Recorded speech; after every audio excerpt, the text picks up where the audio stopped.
nakakatakot na galaw ni President Netanyahu ng Israel na handa itong pumatay kahit na mga sibilyan. Ano nga ba ito? Atin itong pag-usapan, mga kaibigan.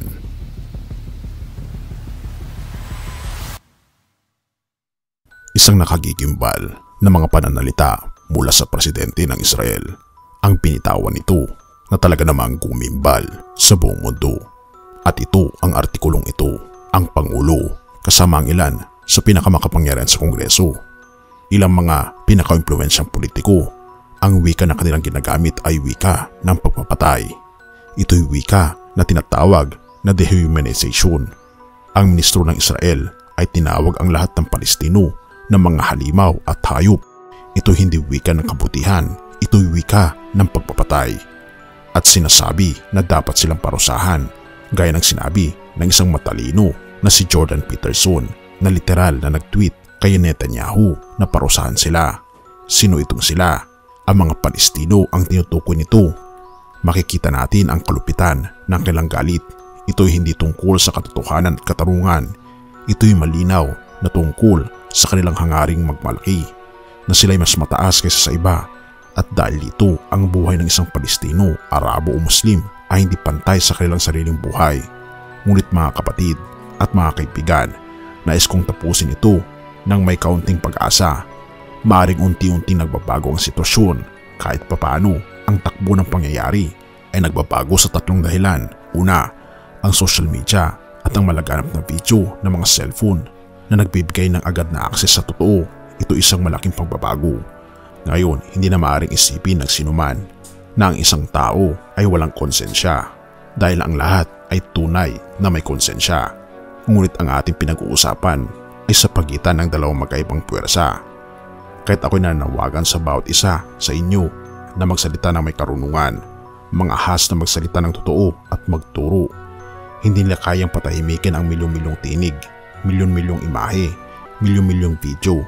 Ito ang ating kailangan gawin. Ikalawa, kahit na ang karamihan ng mga bansa sa kanluran, pati mga universidad, korporasyon at kumpanya, sa Hollywood at mga peking intellectual, ay karamihan sa kanila ay sumusuporta sa isang panig at laban sa kaso ng mga Palestino. Kahit na ang Pransya, ang kanilang kalayaan ay pinapayagan ang pangalipusta sa Quran at pagmamalasakit sa propeta. Ang Pransya ay nagbabawal sa mga protesta ukol sa Palestina, gayon din ang Alemanya. Ang Inglaterra ay naghahanda na gawing krimen ang pagdadala ng bandila ng Palestina. Tignan ang kabalintunaan ng malayang pananalita. Saan napunta ang malayang pananalita kung kinukutsa ang propeta? Tinuturuan tayo na tumahimik at umupo na lamang at hayaang gawin ang nais ng iba.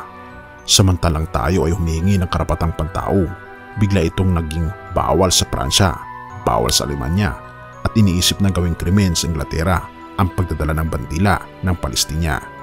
Malinaw na may pagbabago ng panig, ngunit sa kabila ng lahat ng ito, naniniwala pa rin ako na mayroon tayong maraming mga personalidad, mga intelihensyal na mga lider at mga organisasyon na nagsasalita para sa katotohanan.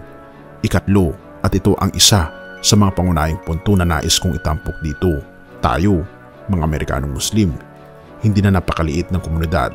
Kahit pa tayo kakaunti, hindi natin may kukumpara kung gaano tayo kaliit. Sa loob ng isang dekada, magiging mas marami ang mananampalatayang Kristiyano sa Canada, Australia at Inglaterra. Sa ngayon, tayo ang pangalawang pinakamalaking demograpiko sa buong mundo. Tumindig tayo at magkaisa, ipanalangin na tayo ay magkaroon ng mas malalim na pananampalataya sa ating Panginoong Diyos.